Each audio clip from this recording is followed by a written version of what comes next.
Olá a todos. Então, hoje vamos falar sobre o ideal de amor. Por norma, todos nós temos um ideal de amor, seja ele amor pela família, amor por um companheiro, um marido. Muitas vezes a gente dá por nós a dizer coisas deste género: quem me dera que a minha mãe ou que o meu pai fossem ou fizessem ou me tratassem como o da Maria Francisca a trata. Eu gostava mesmo era que o meu marido fizesse aquilo que o marido da Maria Joaquina faz. Então acabamos sempre por criar aqui coisas ideais na nossa cabeça a nível inconsciente de como nós queremos que sejam as pessoas.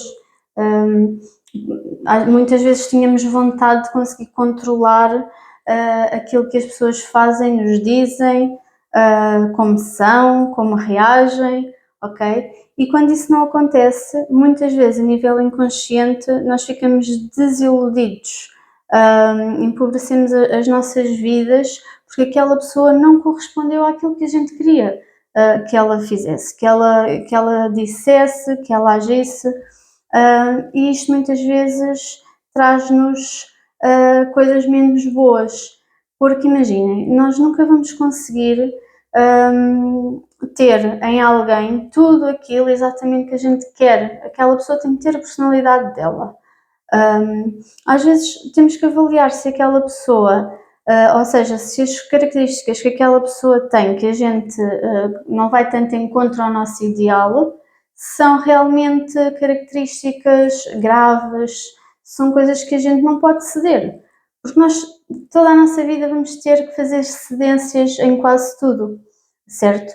Imaginem, quando vão comprar uma casa, ok? A não ser que a casa seja construída de raiz por vocês, ou seja, vocês compraram o terreno, vocês analisaram o projeto com o arquiteto, com o engenheiro, vocês escolheram a cor do chão, dos móveis, a disposição das divisões, a área, ok?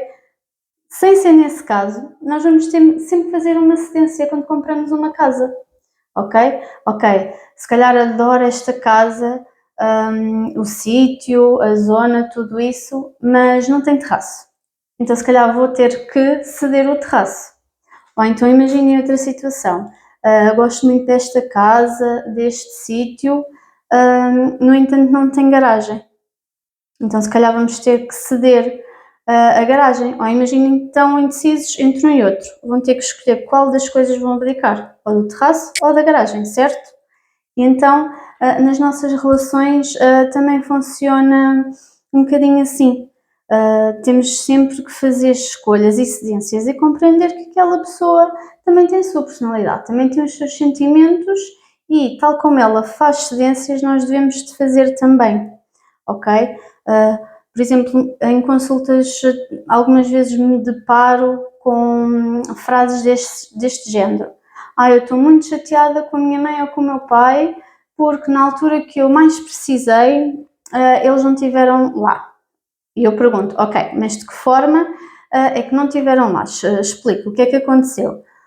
Porque em vez de me darem um abraço, fizeram-me um telefonema, ok? E como é que a gente sabe se aquela situação que nós estávamos a passar era tão difícil para os nossos pais, hum, era uma situação constrangedora para eles ou uma situação que também os magoou tanto por nós estarmos a passar, que acabam por não ter a atitude de chegarem ao pé de nós e darem-nos um abraço. Se calhar para eles também seria uma situação complicada de falar. Temos que perceber às vezes as circunstâncias, o que é que aconteceu para trás, ok? Tive uma cliente específica numa das minhas consultas que me dizia que o pai dava-lhe sempre muito menos apoio a ela do que ao irmão. O que é que viemos a perceber depois de termos uma conversa e de analisarmos em sessão de constelação? Que o pai dela, quando a mãe estava grávida, teve atitudes, digamos, menos boas, ok? Com a mãe perante aquela gravidez. O que é que aconteceu? Aquele pai sentia vergonha, culpa daquela filha por causa de atitudes que ele mesmo teve. Não teve a ver com a filha, teve a ver com atitudes que ele menos teve. Ou seja, ele tinha muito menos coragem de enfrentar, entre aspas, a filha, de conviver com ela, e etc., porque inconscientemente ele trazia aquela culpa com ele. Era algo do qual ele não se conseguia perdoar, ok? Então temos sempre que analisar essa situação. Outra questão é, aquela pessoa que não está a corresponder às nossas realidades, às nossas expectativas, ok? Será que ela tem mesmo como corresponder às nossas expectativas? Dou-vos um exemplo, por exemplo, de relações amorosas. Eu sou muito romântica, faço imensas surpresas, sou muito carinhosa e o meu companheiro é muito frio. Ok, e então? E como é que foi a infância desse companheiro? Ele teve amor, ele teve carinho. Ensinaram-no como demonstrar afeto? Se calhar não, ok? Eu costumo dizer que nós só podemos dar aquilo que recebemos e às vezes falamos também de coisas muito básicas, porque às vezes as pessoas dizem: se é mãe ou se é pai, deve saber que. Não deve saber que. Se aquela pessoa na infância dela e que os pais dela não teve certas coisas, ela até pode estar a tentar fazer o caminho de uma maneira diferente agora como mãe ou como pai. A questão é que há coisas que têm que ser aprendidas numa certa altura da vida e quando não as aprendemos é muito complicado para nós depois conseguirmos dar aos outros, certo? Imaginem que eu agora vou bater à vossa porta e vos peço um pacote de açúcar. Vocês não têm o pacote de açúcar. Então como é que vocês me vão dar um pacote de açúcar? Não vão dar, certo? Porque não têm. É assim que funciona também em termos de dar e receber no emocional. Temos que ter sempre atenção e tentar sempre compreender o outro lado, o que é que se passa. Porque não se esqueçam que os nossos maridos, os nossos pais, as nossas esposas não são divindades, não são mestres ascensionados, não são entidades, ok?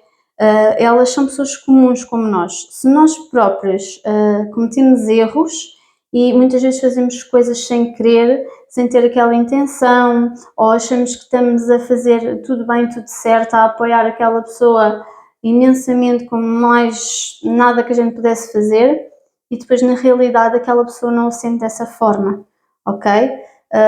E até hoje não conheço nenhum manual de como ser pai, ou como ser mãe, ou como ser boa esposa, ou como ser um bom marido, ok? Isto vai sempre depender do contexto de cada pessoa, vai sempre depender das vivências de cada pessoa e, muito importante, vai depender da história familiar dessa pessoa, ok? Quando nós nos negamos os nossos pais, ou os criticamos, ou os julgamos, temos que ter noção que a nível sistémico estamos a fazer isto connosco mesmos, ok? Estamos a negar-nos a nós mesmos. Ora, se nós estamos em negação connosco próprios, não é? Que não estamos satisfeitos, não estamos felizes connosco mesmos, como é que alguém vai conseguir chegar a nós? De maneira a conseguir-nos satisfazer, sermos felizes, ok? Nós, neste caso, temos depois tendência a não estar satisfeitos com nada. Tudo o que as pessoas fazem, tudo o que as pessoas pensam, para nós não é suficiente, ou poderia ter sido dado mais, ou até achamos que pode haver alguma malícia naquela atitude da pessoa. E muitas vezes somos nós mesmos que estamos a negar a nós, à ajuda que a pessoa nos está a dar e a todo um contexto em geral, ok? Porque isto depois vai afetando o profissional, a parte pessoal, a parte das finanças, a parte das relações com amigos, com o marido, com a família, com tudo o resto, ok? Portanto, ponderem bem, pensem bem sobre os vossos ideais, pensem se não podem ceder a algumas coisas, ok?